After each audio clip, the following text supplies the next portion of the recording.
for my final question, let's talk about your camera rig. And can you start with advice for people like me who just have their phone, right? Or like Yeah. maybe a tripod. So give us some advice on that. And then talk about your rig and what the capabilities are.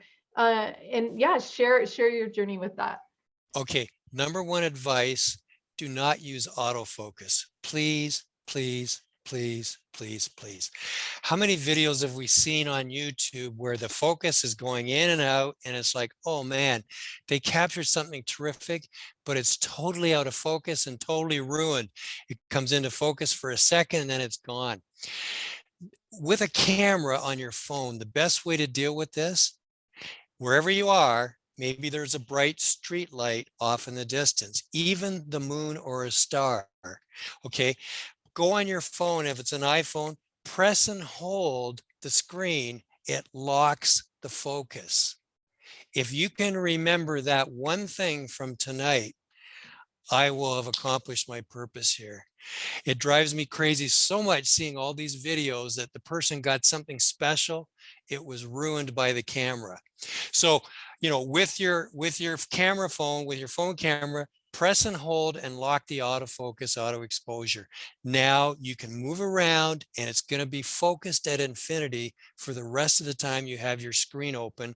And if there's a ship going across the sky or a craft, you're going to get it in detail. So that's a big one. If you have more of a regular camcorder, please, please, please switch it off of autofocus. Okay, just remember those words. Take it off autofocus, put it on manual, and then again, do the same thing. Just zoom in, or whatever, but just move your focus until the moon is in focus or until the stars go very small so they're in focus. When they're out of focus, they go big, right? And a lot of videos you see where you see this big thing shimmering as a big ball of plasma, it's a out of focus star. That's all it is, unfortunately. So that's my advice for anybody with a camera is please put it on manual focus, or if with a camera phone, hold the screen until it appears the words focus is locked. Okay, and then leave it open and take your pictures. Now, getting into the rig, we call this the WMD, weapon of mass detection. Okay, or I coined a new word. Mark is an English major and he tells me it's not a word, but I call it also the weapon of mass debunction. Okay, he informs me debunction is not a word, but in my brain it is. So what we do is, there's different cameras, and depending on the expedition, I'll either go with the full rack of cameras or, a smaller rack. It's like, ribs at the restaurant. You can go with the half rack or the full rack, right? And here's some of the cameras. The big one in the middle that you see right about here, that one is a $50,000 thermal camera, zoom. It's black and white thermal. And it's through that camera that we saw an actual craft on the balcony of the Paradigm Conference in Australia with Damien Knott. Okay, we'd had the whole camera set up for fun. He had never seen a thermal before. I had it set up looking out into the sky over the downtown area, over the buildings. I didn't see anything. And I handed it to him. I said, you look. As soon as he put his eyes in there, he said, I think I got something.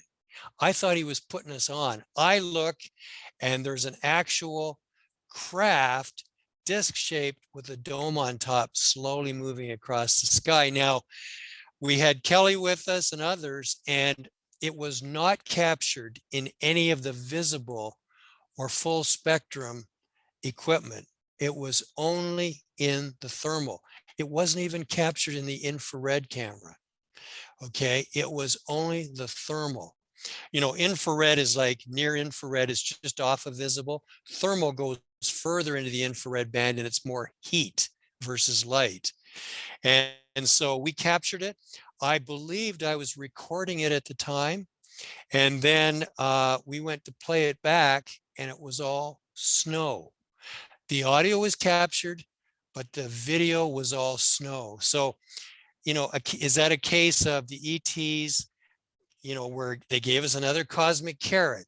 It's like, we'll let you see it. Everybody can have the experience, but we're not going to let you get it on video. So, and Mark captured all of this happening as the, you know, film producer, sort of behind the scenes and all of that. But we, you know, the video was all snow. So now when you look at the cameras, we've got the thermal, that's the main one in the middle, and that's zoom. I also have color thermal, which is more wide angle, and it's more for a spotter scope. And then I have visible telephoto, so it can zoom right up and, you know, look in the windows of a craft if it had to.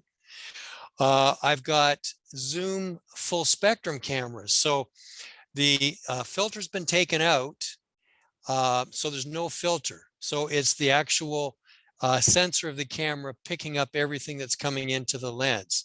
Normally a camera has a filter, which basically filters everything but visible light out. It filters out the infrared, it filters out the UV and anything further, so that you're only getting the same thing as what our eyes see, visible light. So this camera is a full spectrum zoom camera. So it will capture anything that could be in the ultraviolet, through visible, through into the infrared range. And then I have, what else do I have? I've got a full spectrum wide angle camera. And the full spectrum wide angle camera is for just panning around and seeing if something should pop up. And I might mention here, when we were in Algonquin last summer, Algonquin Park in central Ontario, Canada, you know, a few hours from where we live, we captured a very interesting phenomenon. I'd never even heard about this before, an atmospheric sprite. And Mark, you have a video on the channel of the atmospheric sprite. A sprite, an atmospheric sprite, is a discharge that is high above a thunderstorm, and it's very rare to capture it. And it's only under certain conditions you can see that. Now, I realize this is not ET, but it's still pretty cool nevertheless. Very few people get to see an atmospheric sprite. The full spectrum camera caught it on video, and you can see a discharge. And we're in Algonquin Park, which is like 2 or 3 hours north of Toronto. A storm has to be several hundred miles away, and you have to have a clear view all the way to the storm to capture this and to see it. And the conditions were perfect that night that we captured it. So the full spectrum captured that. The visible didn't capture it, only the full spectrum. And the infrared camera, the green night vision, captured it. So some of the other cameras on the WMD are the green night vision, and I have zoom, like, you know, telescopic, traditional green night vision. It's your near infrared. You know, that's when you see green videos of nighttime, that's what that is. It's the night vision, and it's right next to visible, but not as far as the heat spectrum goes, like, you know, thermal. And then I also have a wide angle infrared, the green infrared as well. So what other cameras do we have on there? There's also, I've got a meter on there that measures your temperature and dew point, because, you know, when you're out with all the camera equipment, if the temperature drops below the dew point or comes to the dew point, you'll get dew all over your lenses. And then everything you photograph is going to be all hazy and kind of blurry. So that's why we try to go to more desert locations where the dew point is very low. It's so dry that you'll never get moisture on your lenses. But I also have, in cases where the dew point is high and we're likely to get dew on the lens that night, I've got lens heaters. So they're just little wraps with a cable you can plug into rechargeable batteries, and it warms up the lens, the body of the lens. It goes around, and it keeps the lens warm enough that you won't get dew. I don't know if there's anything I've missed, but those are the cameras that I've got.